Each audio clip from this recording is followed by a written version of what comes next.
নমস্কার, কেমন আছো তোমরা সবাই? সহজ জীবনের রান্নাঘরের আরও একটি ব্লগে তোমাদের স্বাগত জানাই। তো শুভ সকাল আমার প্রিয় বন্ধুরা। কুচবিহার জেলার ছোট্ট একটা গ্রাম থেকে আমি পিঙ্কি আর আমার ব্লগ চ্যানেলে তোমাদেরকে অনেক অনেক ভালোবাসা জানাই। তো তোমরা যে যেখান থেকে আমার ভিডিওটা দেখছো, আশা করছি সবাই তোমরা ভালো আছো, সুস্থ আছো, আর আমরাও ভালো আছি।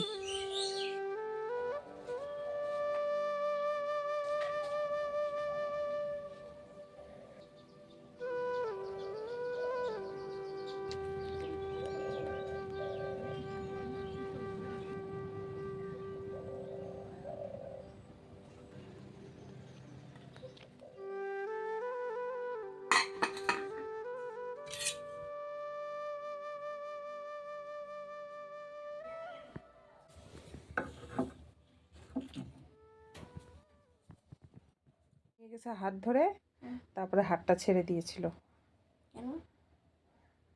মনে ছিল না হয়তো। ওই যে কালকের গল্পটা বাবু করতেছে, এই এতটুক ফাঁকা ছিল, এই এতটুক কি আর একটু বেশি হবে, হ্যাঁ এইটুক ফাঁকা ছিল, না হলে দিদি সেদিন অ্যাক্সিডেন্ট হয়ে যেত। মারুতিতে। কার? চলো ওঠো, হনুমান পূজা দিবা না? ওঠো। হ্যাঁ, তাহলে আজকে তো মঙ্গলবার, স্কুল তো গেল না? ইচ্ছে করতেছিল আবার। ভয় লাগতেছে না? ভয় লাগতেছে কালকের জন্য? যেমন আমি ইচ্ছে করতেছিলাম আজকে দাঁড়ানো আতিফ আসে না, আতিফকে কিছু কয় না। আতিফ না আসুক, আমি যাবো না, বলো না এরকম। আমি যাবো না।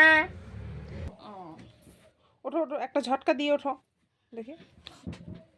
আজকের যে এই ভিডিওটা দেখছো না তোমরা বন্ধুরা, এই ভিডিওটা হয়তো আর তোমাদের দেখতে হতো না। আমার বেঁচে থাকার লড়াইটাই শেষ হয়ে যেত সারা জীবনের জন্য। মা হয়ে আমি বাচ্চার প্রতি এতটা কেয়ারলেস হয়ে গেছি, সেটা এত বড় একটা সর্বনাশ হওয়ার পরে। সর্বনাশ হয়নি, কিন্তু হতে আর বাকি ছিল না কিছুই।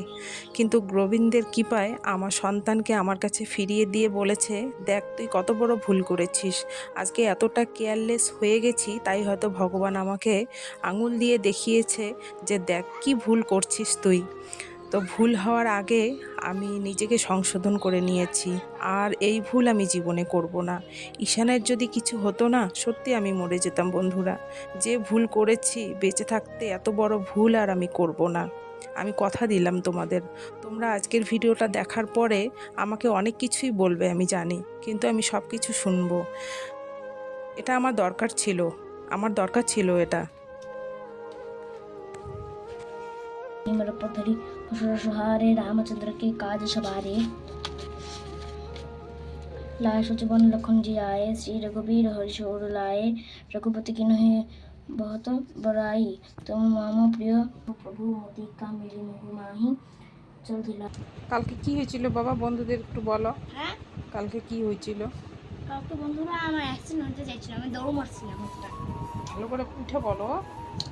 বন্ধুরা কালকে কাকু আমাকে বাস থেকে নামাচ্ছিল, আর তারপর একটা অটো আসতেছিল, কাকু দেখেনি তো, আমিও দেখি নাই। তারপর বললো যা, আমি ফট করে দৌড় মারছি, কাকু আমাকে টাইনেছে যাতে অ্যাক্সিডেন্ট না হয়। অটোওয়ালা এমন করে বেঁকে দিয়েছিল। ভাবো তো তুমি কালকে কি অবস্থা হইতো, কতগুলো লোক ছিল এখানে। অ্যাকচুয়ালি আমার দোষ, আমি যাইনি এই রাস্তায়। আর দ্বিতীয়ত কালকে কেন যেন মনটা ডাকছিল, মানে ঠিক যখন ওর আসার টাইম হলো, তখনই আমি ঘর থেকে মা ডাক শুনতে পেয়ে মানে গেটটা খুলে বাইরে গেছিলাম, গিয়ে দেখি নাই, ওর গাড়ি আসে নাই। তারপর কিছুক্ষণ পরে যখন ও আসলো, প্রতিদিন কিন্তু ও চিৎকার চেঁচামেচি করে মা মা করে করে ঘরে আসে, কিন্তু কালকে একবার শুধু ডাকছে না বাবা, কালকে একবার ডাকছিল না মা, শুধু মানে আস্তে করে মা ডাক দিয়ে কালকে ঘরে আসলো।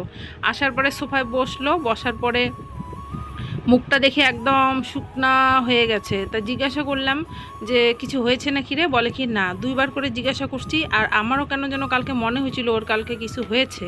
জিজ্ঞাসা করার পরে বলল যে না কিছু হয়নি। তারপর ও স্নানে গেল, ড্রেস খুলে স্নান করতে গেল। স্নান করে যখন বারান্দায় আসলো, ওর বাবাও ওই সময় কুচবিহার থেকে বাড়ি আসলো। এসে আমাকে বলতেছে আজকে তো সব কিছু শেষ হয়ে যেত, তারপর তো এই যে যা কিছু হলো সব হাঙ্গামা মানে বললো। আমার পাড়াতেই থাকে এক দাদা, ওই দাদা ওইখানে ছিল কালকে। ওই দাদা আমার বরকে বলল যে মানে মাথায় সবাই হাত দিয়ে বলছে যে আজকে এখানেই শেষ হয়ে যেত তোর ছেলেটা। তো যাই হোক, কোন জন্মের মানে কোনো জন্মে হয়তো আমি পুণ্যি করছিলাম, তারই ফল কালকে আমি পেয়েছি, সেটা আমিও বলছি। প্লাস আমাদের ওই পাড়ার যে এক দাদা ছিল, ওই দাদাও কালকে আমাকে বিকালবেলা দেখে বলছে, হায় রে হায় কি অবস্থা, ইস আজকে যে কী ঘটনা হয়ে যেত, এভাবে বলছে। তারপরে বলছে যে মানে আমার সামনেও দাদা মাথায় হাত দিচ্ছে, হাত দিয়ে বলছে যে কোনো জন্মে হয়তো তুমি পুণ্যি করেছো, যার জন্যই তোমার ছেলেকে আজকে তুমি ফিরে পেয়েছো। তো এইভাবে দাদা বলল। তো যাই হোক, ভগবানের অশেষ কৃপা আমার উপরে যে আমার ছেলেটার কালকে এত বড় একটা দুর্ঘটনা হয়নি, মানে এত বড় দুর্ঘটনার থেকেও বেঁচে গেছে।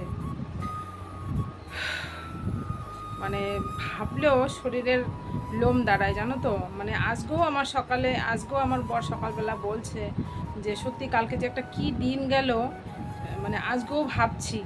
তো মা তো কালকে ফোন করে প্রচণ্ডভাবে আমাকে বকা। মা আমাকে বলছে যে কোন কাজে গেছিস তুই, ছেলেকে নিয়ে আসতে পারলি না, যেটা হয় আর কি, মা বাবা যেটা বলে। তো কালকেও বাবা শুনে দৌড়ে একবার আসছিল সন্ধ্যাবেলায়, আজকেও আসছে, আজকেও এসে বলছে কালকে সারাটা রাত আমি ঘুমাইনি, মানে বাবা এভাবে বললো। আর দুপুরবেলা জানো তো কালকে ছেলেকে দেখলাম স্নানের পরে ওর বুকের এই জায়গাটা পুরাটাই লাল, কেন লাল হইলো বুঝতে পারলাম না। আর ও ভয় পেলে না কেমন যেন হয়ে যায়, মানে মুখটুক, সবাই স্বাভাবিক, সবারই মুখটুক শুকায় যায়। মানে এখনও বলছে মা জানো গাড়িটা না এরকম এরকম করে গেছে। মানে কালকে ওই অটো ড্রাইভার যে ছিল, ওই দাদার জন্যই আমার ছেলেটা কিন্তু বেঁচে গেছে। উনি গাড়িটাকে এমনভাবে কন্ট্রোল করেছে, যার জন্যই কালকে কিন্তু এত বড় দুর্ঘটনা হাত থেকে বেঁচে গেছে। মানে ওই গাড়িটাও পড়ে যেত নিচে। তো যাই হোক, আজকে তো স্কুলে গেলও না, আর আমিও পাঠাইলাম না। আমারও আজকে মনটা কেমন যেন লাগছে, কালকে যেহেতু এত বড় একটা ঘটনা থেকে বেঁচে গেছে। তো কাল এই জন্য আমি স্কুলে আর পাঠাইলাম না, আর আজকে যাব না গাড়ির কাছে। তো কালকে যখন আসবে ছেলে, তারপর ওই স্কুল গাড়ির কন্ট্রাক্টরকে আমি ধরবো, মানে বলবো দুটো কথা তো অবশ্যই বলবো। মানে ওনার দায়িত্ব হচ্ছে উনি রাস্তার ওই পারেই নামুক বা এই পারেই নামুক, অপোজিট সাইডে যদি বাচ্চা যায় তাহলে বাচ্চার হাত ধরে বাচ্চাকে পৌঁছে দেওয়ার দায়িত্ব ওনার, এটাই কাজ। কালকে উনি কেন ছেড়ে দিল সেটাই আমি বুঝতে পারছি না। তো একবার ভাবছিলাম স্কুলে ফোন করব, তো আমার বর আবার না বললো যে স্কুলে ফোন করলে কিন্তু ওনার চাকরিটা চলে যাবে, দরকার নেই, কিছু হয়নি যখন, এটাই সব থেকে বড় কথা। এই জন্যই আর স্কুলে ফোন করলাম না, কালকে ওনাকে সাক্ষাতেই আমি যা বলার তাই বলবো।